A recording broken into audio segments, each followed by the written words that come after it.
البيانات النصية في الإكسل بتبقى أشبه بالبازل، والمعادلات النصية هي اللي بتفك شفرة البازل ده. يعني مثلا لو أنا عندي قائمة فيها إيميلات الموظفين وحابب أطلع باسم الشخص صاحب الإيميل ده، هنا بتيجي دور المعادلات النصية، إنها بتدور لي على الاسم اللي موجود قبل علامة الآت وبتطلعه لي بكل سهولة. أو ممكن تجيب لي الدومين المرسل منه الإيميل ده لأنه بعد علامة الآت. أو لو عندي قائمة فيها أسماء الموظفين وحابب أفصل الاسم الأول من الاسم التاني، برضو المعادلات النصية بتعمل كده. طب لو على النص عندي فيه سبيسز ولخبطة في ترتيب النص، او في التقييم بتاع النص نفسه، هنا برضو المعادلات النصية بتعمل كده. طيب لو عندي الرقم القومي وحابب اجيب تاريخ الميلاد من الرقم القومي ده، برضو المعادلات النصية بتقدر تعمل ده.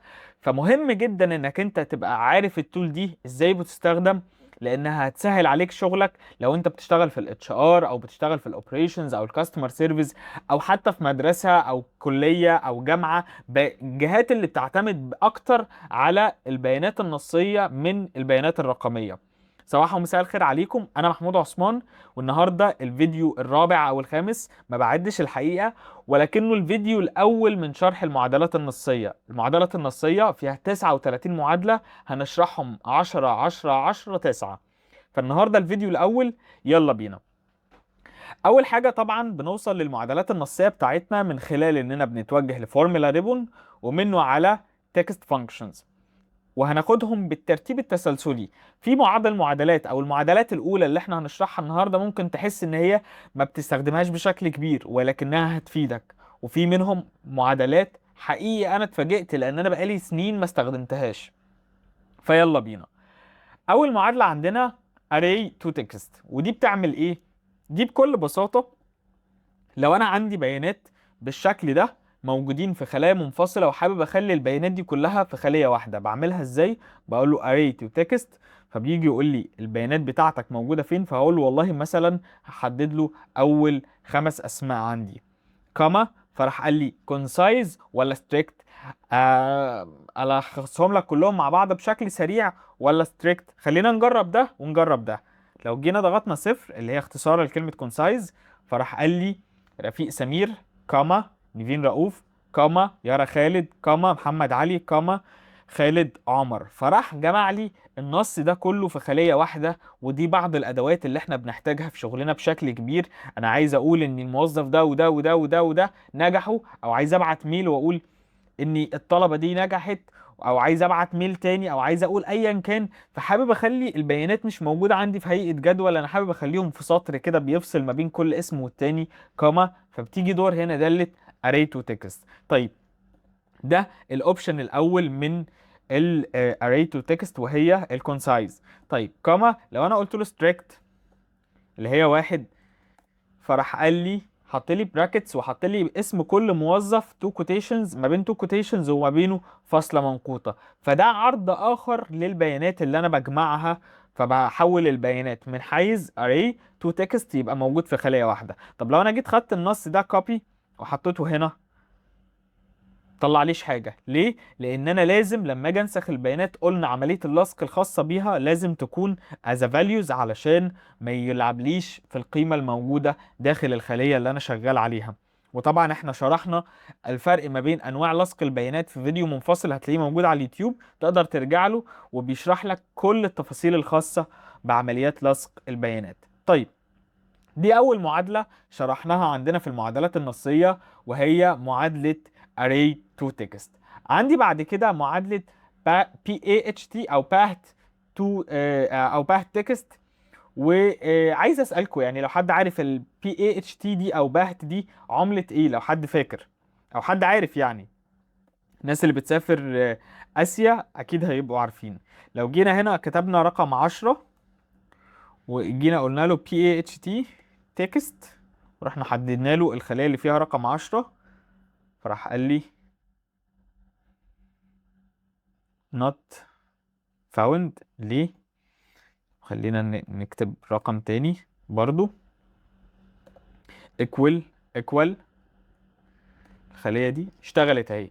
طيب الخلية دي بتحول لي الرقم من رقم موجود بنكتبه لنص مكتوب باللغة التايلاندية. فلو انت تايلاندي او انت بتشتغل من تايلاند، فالمعادله دي هتساعدك بشكل كبير، لانها بتحول لك يعني بدل ما يقول لك 1000 و 52، بيحولها لك بنفس الطريقه ولكن باللغه التايلانديه. ما بنحتاجهاش، ولكن مهم ان احنا يعني تحسبا في اي لحظه نبقى عارفين.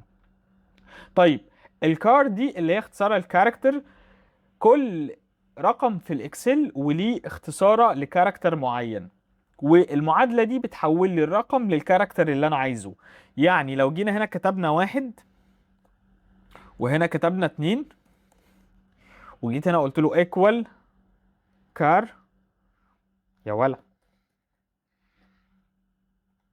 الخلية دي، فهو يعني equal كاركتر رقم 1 اظهر لي الكاركتر الخاص برقم 1، فبيظهر لي الكاركتر الخاص برقم 1 وهنا الكاركتر الخاص برقم 2.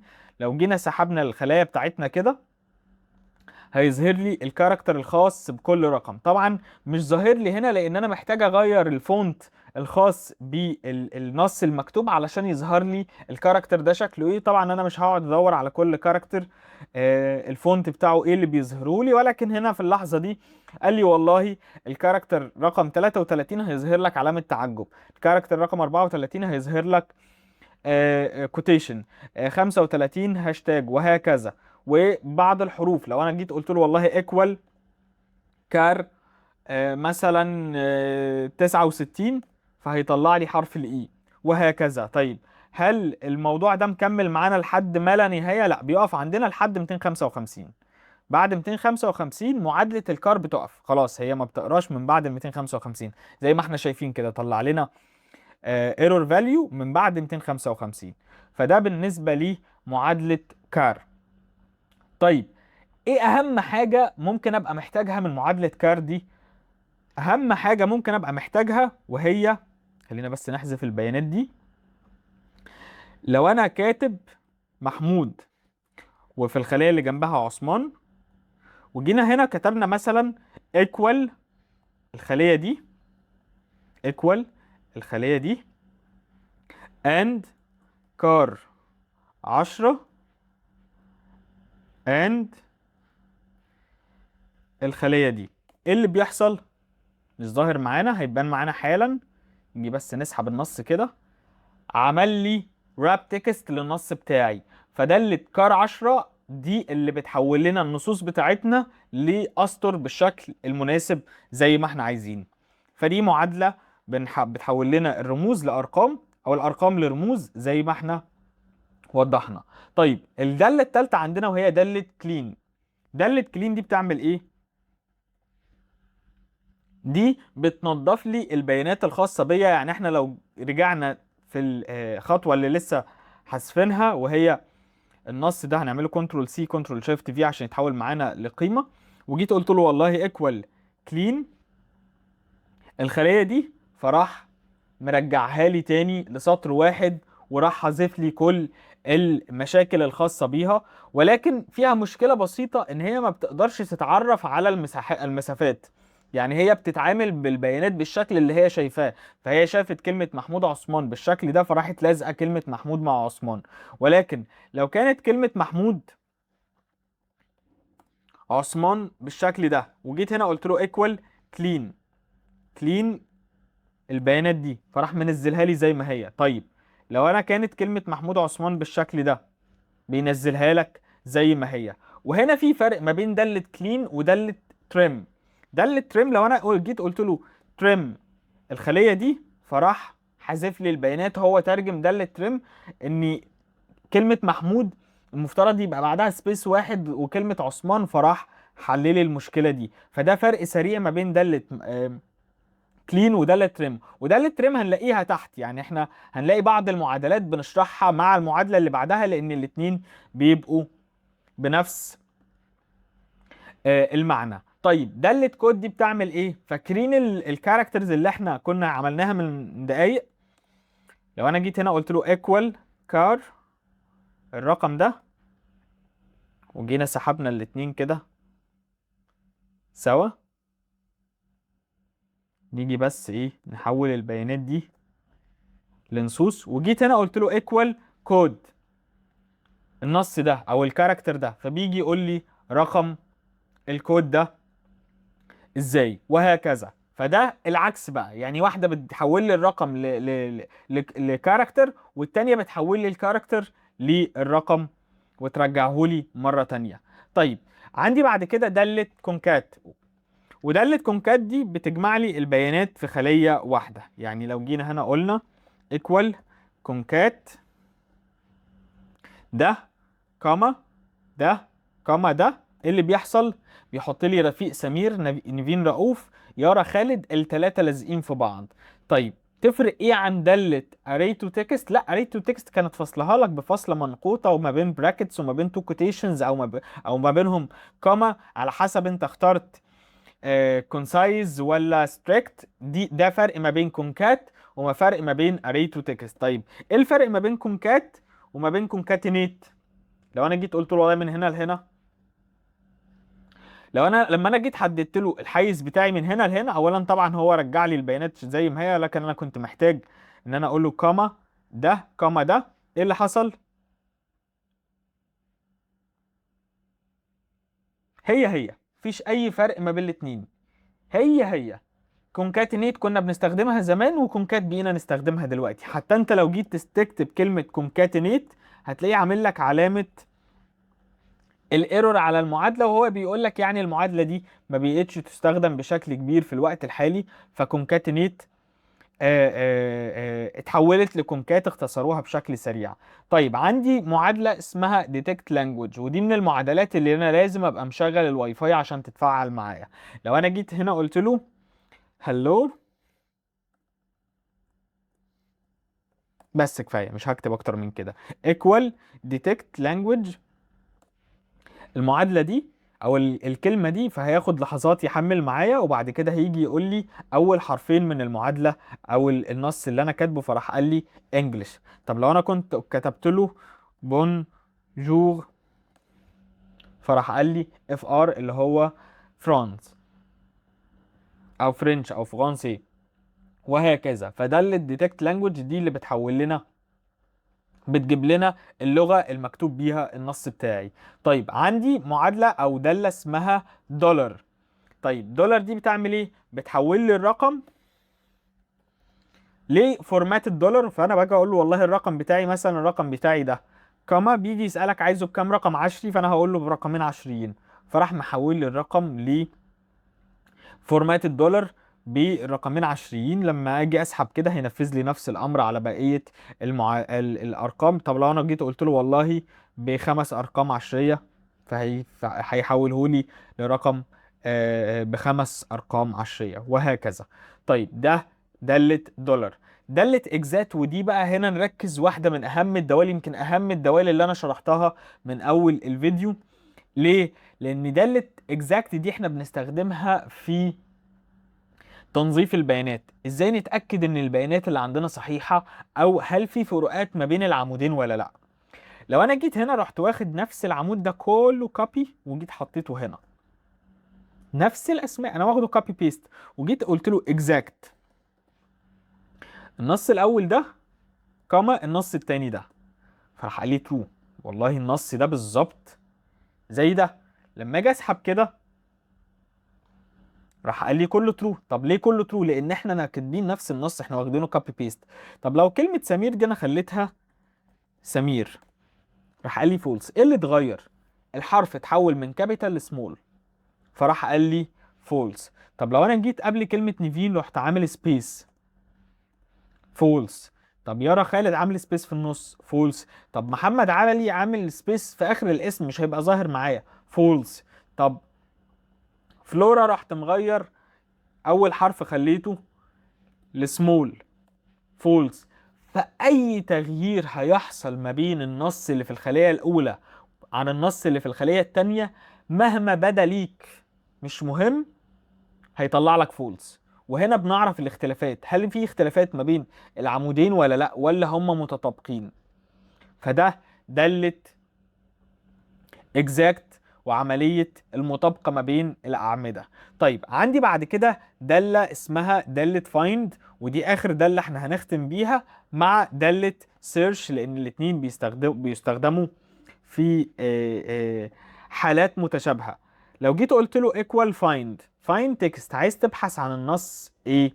فانا هاجي اقول له والله عايزك تبحث لي عن حرف الام، كاما within text في اي نص، والله انا عايزك تبحث لي عنه في النص اللي موجود في الخلية A1، كاما راح قال لي ايرور. الله، ما انا كاتب ام ومكتوب كلمة سمير. لا، دالة find لازم تكتب لها النص زي ما هو مكتوب في الخلية اللي انت بتبحث عنها. مكتوب سمول لازم تكتب له سمول، مكتوب كابيتال لازم تكتب له كابيتال. طيب محمود تفرق يعني؟ لا تفرق كتير.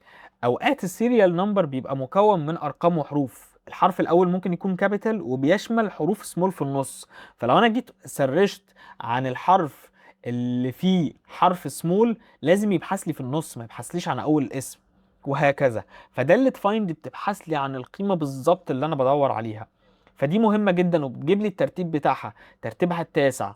خلينا اضرب لكم مثال سريع. زمان اشتغلت على بروجكت لشركه في المانيا، والشركه كان السيريال نمبر بتاعها مكون الحرف الاول اسم الموظف، وبعد كده تاريخ ميلاده، وبعد كده الحرف بعد كده يعني مثلا انا مولود في 1/9، فبيجي يكتب لك ام محمود 0109، تمام؟ فراح كاتب 4 ارقام، بعد كده بيكتب الاسم اللي في الوسط من اسمي بعد كده اللي هو محمد، فبيكتب ام تاني، بس الام التانية دي بتتكتب سمول. وبعد كده سنة الميلاد، إذا كانت مثلا سنة 90، سنة 88، سنة 60، بيكتب رقمين، وبعد كده بيختم بالحرف الأخير من اسمك اللي هو عثمان، بيتختم بحرف او كابيتال. فده بيديله صلاحية ان هو يعمل تسلسل مش طبيعي من الاسماء ومن الارقام، تسلسل لا ينتهي. فده كنا بنبحث عن، عايزين نبحث عن الموظفين اللي حرف الام فيهم هو الحرف اللي في النص، فبتيجي دور هنا دالة فايند ان انا مثلا عايز اقول له والله عايزك تبحث لي عن الاسم اللي بينتهي أو بالرقم كذا، او بيبتدي بالرقم كذا، او تطلع لي الرقم الفلاني، وبتظهر لنا بالكابيتال والسمول. ده بالنسبة لدالة فايند.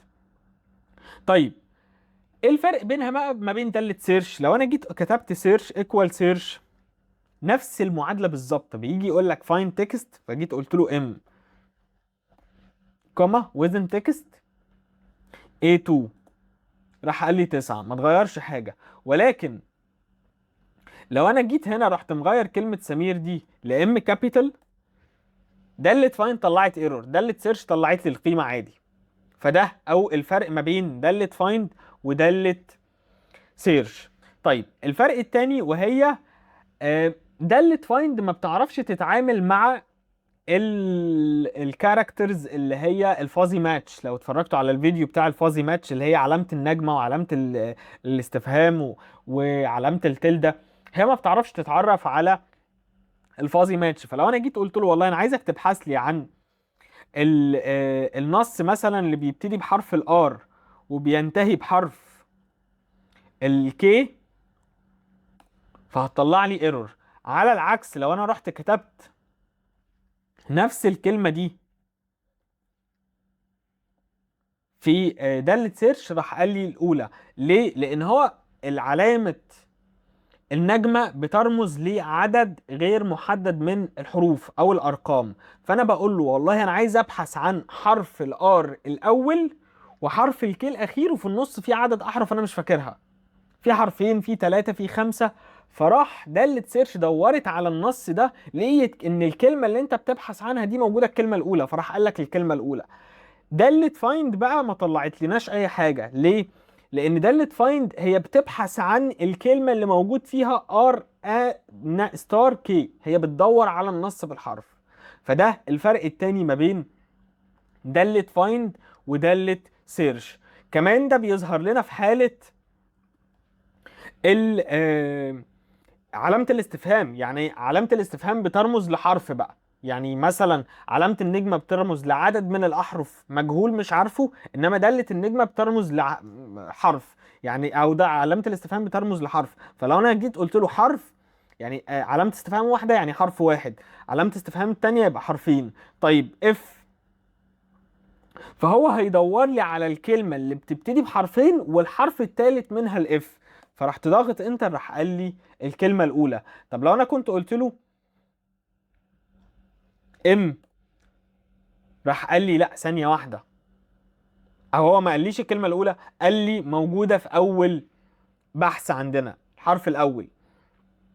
طيب لو أنت بحثنا بنفس الطريقة، قلت له والله أنا عايزك تبحث لي عن حرفين والحرف الثالث منهم ام، فراح قال لي حرفين وام، ار اي اف اي كي سبيس علامة استفهام علامة استفهام ام، صح كده؟ يبقى انت كده ده الحرف السابع. فده الفرق ما بين دالة سيرش ودالة فايند، بنستخدمهم كتير على حسب طبيعة بياناتك هتحس باحتياجك. يا رب يكون الفيديو افادكم. ما تنساش تعمل سبسكرايب علشان بقية الفيديوهات الخاصة بالمعادلات النصية هنشرحها في نفس السلسلة، وهنكمل على بقية المعادلات الموجودة عندنا في الفورمولا ريبون. صباح ومساء الخير عليكم.